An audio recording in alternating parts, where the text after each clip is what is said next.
self-proclaimed mastermind sa planong pagkitil sa buhay ni President Bongbong Marcos, inisyuwa na ng sabpina.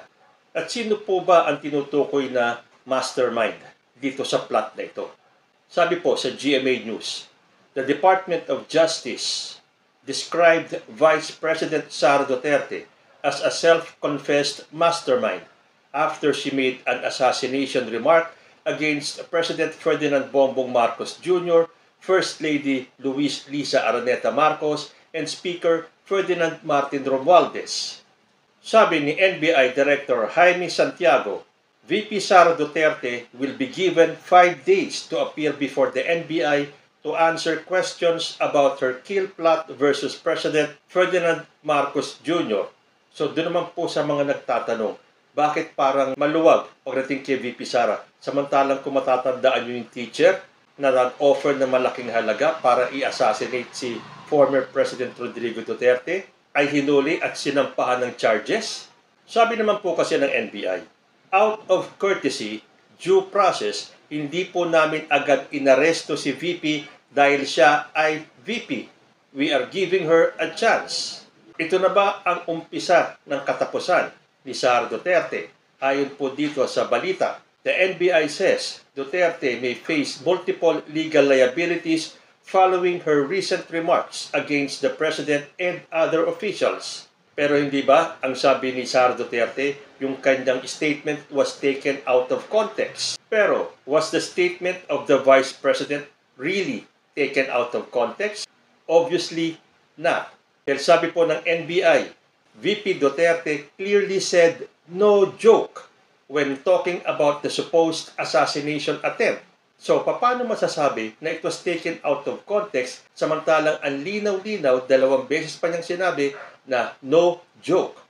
No joke. So, ibig sabihin, seryosong-seryoso siya doon sa kanyang plot para kitlin ang buhay ni President Bongbong Marcos, ni Liza Araneta Marcos, at ni Speaker Martin Romualdez. Pero ikinigiit pa rin ni Sara Duterte na it was taken out of context. At iniiba daw ng Malacanang yung kanyang sinabi. Dahil sabi po dito sa balita, Vice President Sara Duterte railed against accusations. She threatened to kill President Ferdinand Marcos Jr., arguing she never used the word assassin in public remarks that have since triggered an investigation and fueled talks of her possible impeachment. In a statement, Duterte accused the Marcos administration of aggressively selling a narrative based on what she said during her profanity-laced Zoom press conference on Saturday, which she said was taken out of logical context. Tignan mo, talagang inuuto tayo ni Sara Duterte. Hindi daw niya sinabi yung word na assassin at dinagdag lang daw nung Malacanang yon para palakihin yung balita. Okay, hindi niya sinabi yung word na assassin. Pero ano ba sinabi niya? Sabi niya, may kinausap na siya. So may kinontrata na siya. At kung sakaling siya ay matitigok, huwag lulubayan nitong kanyang kinausap hanggat hindi nakikitig ang buhay nung 3 sinabi niya. Tagalog lang yun eh. So ano ang matatawag mo doon sa kinausap niya? Doon sa kinontrata niya, nakikitil sa buhay ni President Bongbong Marcos? Hindi ba assassin? Sabi sa inyo binobobo tayo nitong si Sara Duterte. Pero kung narinig ninyo yung press conference ni dating Pangulong Rodrigo Duterte, sinabi niya, na-filean na lang daw nyo ng kaso si Sara Duterte dahil hindi naman daw siya makukulong. Pero wala nga bang kulong itong binitawang mga salita ni Sara Duterte? Hindi ba ito may tuturing na active threat sa ating presidente? Pakinggan po natin ang buong pahayag ng NBI chief ng National Bureau of Investigation na investigate matters na merong threat, merong assault sa pinakamataas na opisyal, President, Vice President, down hanggang sa Chief Justice ng Korte Suprema. Kaya we step in. Alam nyo, kami marami ng mga political, wag magalit sa akin, circus. No, hindi kami nakikialam. Tahimik lang ang National Bureau of Investigation, but this is a serious matter. involving the life of the President, the First Lady, and the Speaker of the House. So, yun po. Kaya nag-step in na po kami at kailangan maimbestigahan ito. Okay. Sir, when you say stepping in, just to clarify, that means motu proprio because it's on part of your mandate na mag-invest, pwede kayo mag-step in? Totoo po yan. Dapat pumasok kami, motu proprio, mag-iimbestiga kami. But then, nagkataon na mabibilis din ang ating mga ang ating SOJ, Secretary of Justice, napakabilis ng ating Executive Secretary. They immediately called me and says that to check. Tingnan namin itong mga bagay na ito. Kaya ganun na nga nangyari. So Sabado pa lang ng madaling araw, umabot na sa amin yung video. So we immediately check it. When did you receive the call from the SOJ? Text lang, no? Text lang. Oh, parang nakita mo na ba ito? Will you check this? Ganon. Yes, from the ES, from the Secretary of Justice. So immediately, tenext ko rin agad. Madaling araw, tenext ko na agad ang aking cybercrime chief, si Atty. Loto, to check the authenticity of the video. Ayun nga, napatunayan, nag-report sa akin si Atty. Loto na the video is authentic. Hindi yun AI generated, hindi yun deepfake. Talagang nag-exist yung ganong video. Alright. Ngayon, the next step, dahil authentic siya, the next step we did is to request for preservation. Facebook ang ginamit na platform. We requested Facebook to preserve that portion of the kanilang ayun, kaya naka-preserve po yun. Sir, yung mga pagbabanta doon sa kanyang doon sa video na nag-viral ngayon sa online, ano po yung grounds ito? Grave threats or pasok na ba ito doon sa paglaban sa anti-terror po? Maraming ang haka-haka, maraming sinasabi. Merong pasok sa grave threat, merong pasok daw sa sedition, may pasok daw sa anti-terrorism. Hindi pa namin sinasara ang aming investigasyon. Diyan kami maglalaro. Depende sa ebidensya na aming nakuha at sa magiging ebidensya na ipipresent naman ni Vice President Sara.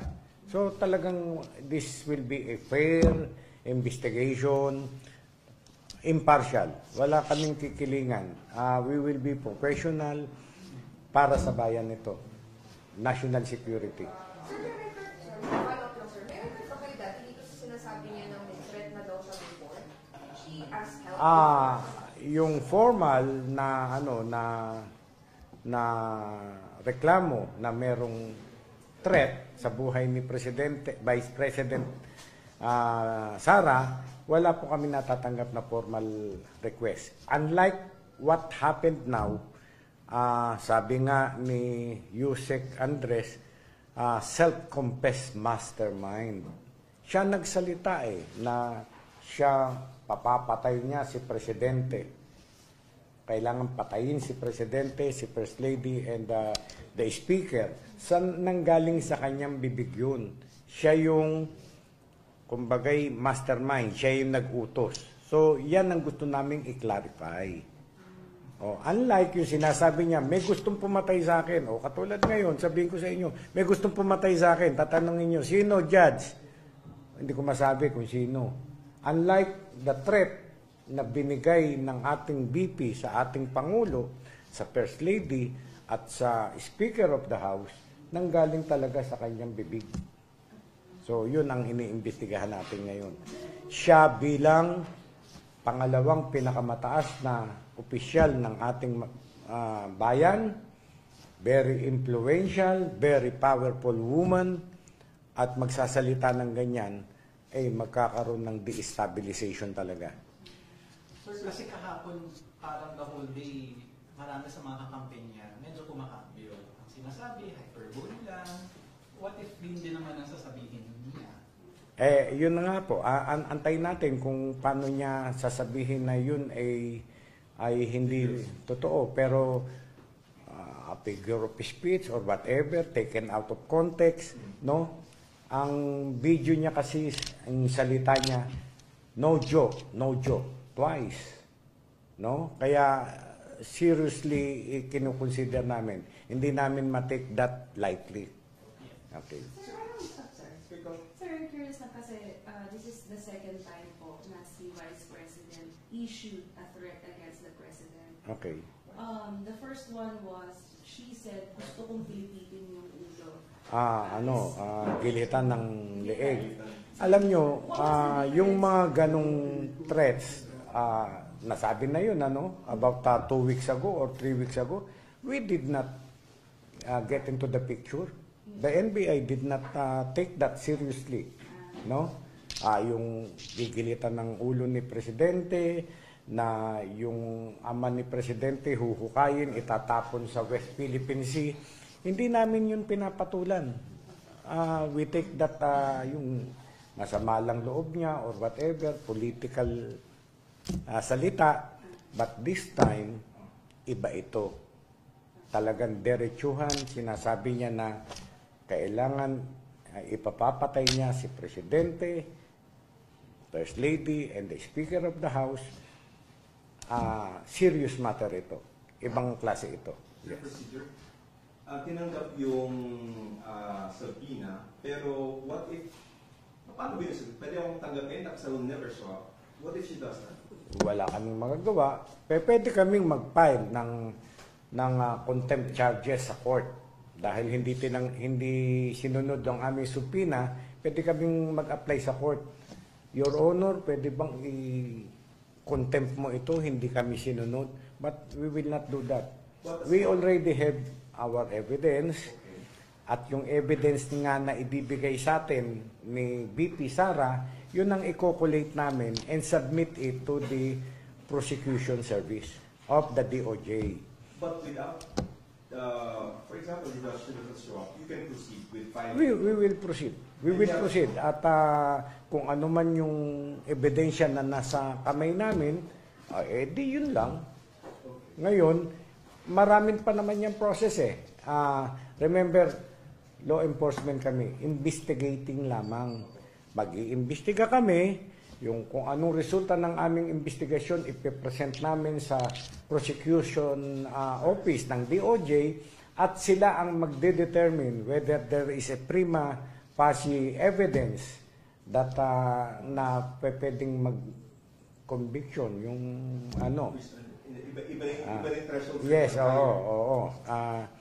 Ayun, sila magpapile nun sa court. Pagdating sa court nun, the court will again conduct investigation whether there is a ground to issue warrant of arrest. Pagka nag-issue ng warrant of arrest, ayun na, ibang stage yan eh. Sa amin kami investigation lamang. Sir, yes. So yung subpoena, of course, has an intent of filing a complaint later on, no? Yes. Ang main purpose namin ng sinubpina namin to give her due process, to give her chance to explain her side. No? Ganon. Meron na kaming hawak. Ayun nga, alam na natin lahat yun eh. Dineklara niya na in public. Yung deklarasyon niya na papapatay niya si Presidente. Ayun na, hawak na namin yun. Paliwanag niya, bakit niya nasabi yun? May justifiable reason ba siya? Ba't nasabi yun? Whatever. Ngayon, lahat ng makulate namin na ebidensya, sabi ko nga sa inyo, ipapile namin yan sa Department of Justice through the Prosecutor General's Office. Okay. Sila magde-determine ngayon. Anong charges pwedeng pumasok ito?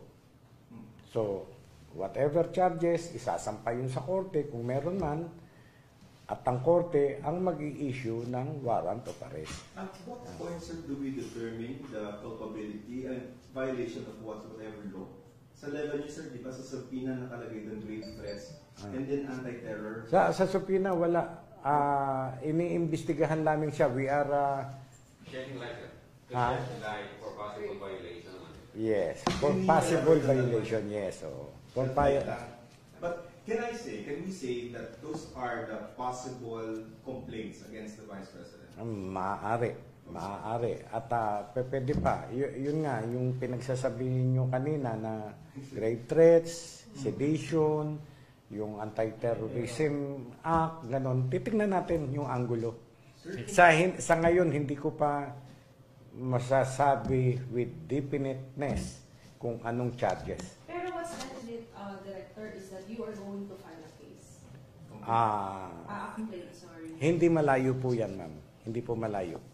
But as to what depends on what you find and then the determination of the PI, the PROSEC. Yes. Sir, can I go to 11479, anti-terror law? Alright. Medyo, paano po siya papasok doon? 4A? Section 4A? Hindi po namin na masabi pa. Actually, nagre-research na po kami. May research materials na po kami. Actually po, magmi-meeting pa lang kami ng aking mga investigator, composed of lawyers, para maayos, maging maganda ang aming investigasyon. So, broad strokes, bakit po tinitingnan natin yung anti-terror law as one of the possible laws that lahat yan ikinukonsider. Hindi ako nagpo-focus sa anti-terrorism law, hindi ako nagpo-focus sa sedition, lahat yan tinitignan namin, lahat ng anggulo. So, pagka natapos finally ang aming investigation, i-collate namin, may kanya-kanya kaming inputs, o eto, kung ano mapagkasunduan, yun ang ipapile namin sa DOJ. Pero sa Friday kasi mukhang may hearing din sila sa House. So, kasabay yung schedule yung appearance. Maaaring ang kanyang abogado ay dumating dito, humingi ng another opportunity, or pwedeng dito siya sa amin magpunta, excuse muna siya doon sa... Bahala siya. Na kay Vice President po, kung saan siya magpupunta sa Friday. Kaya naman minadali na namin sa Friday, alam nyo, nandito na kami sa Pasay ngayon. Pasay is holiday on Monday, December 2. So tatagal pa to, gusto na nating matapos agad. Lahat ng mamamayan natin ay nakanganga ngayon, ano na mangyayari. Kailangan tapusin na natin to. Kailangan bigyan na natin tuldok itong lahat. Everything is wondering, ano na mangyayari. So kailangan mapapayapa natin ang ating mamamayan. May iba pa kayo isa sa Pinas, sir? May iba pa kayo isa sa Pinas, bukod kay VP? Depende. We have the list. Identified namin kung sino present during yung press con ni Vice President. Yes, marami taga-media. Oo. Kaya hindi naman na porket nandun ka ay may kasalanan ka rin. Katulad ngayon, hindi porket nandito kayo. So it's possible na ipatawag niyo rin sila? Maaring ipatawag namin. as evidence. Yes, that happened. That was the declaration. Correct. Pero sir, Yeah, her staff, kasama ba, sir, sa possible na ipasapin niyo? Alin? staff. Staff ng... Ni VP? I don't know. Meron bang staff doon? Lahat ng kasama doon sa video. Yung nag-set up or paano ba ito? Hanggang saan lahat involved, all those involved. Okay. Identified namin lahat. Meron na kaming may photograph and pangalan, list. Meron na kami. Okay, so far you have the Facebook, Zoom, whatever link. Yes. And then the ones involved there. Yes. Sir, yung kung sinabi niya na may kinontrata na siya, what are we doing about it? Ayan. Tatanungin namin si Vice President, Ma'am, sino ba yung kinontrata mo na yan? Lahat tayo, alam natin, hindi i-divulge yan. But then, we'll just try. Okay? Pero kami, on our own, mag-iimbestiga kami kung ma-identify namin kung sino man yung kinausap ni Vice President na yun. So far, sir, yung sinasabi niya nga na no joke ito, so far kayo ba, nakikita niyo yung sinasabi niya no joke ito, and meron bang tinatahak yung investigation natin kung saan nakikita natin na, ito yung possible sinasabi niyang assassin na kinontak niya? Yes. Serious nga yun eh. 2 beses sinabi ni Madam Vice President na no joke, no joke. Diba?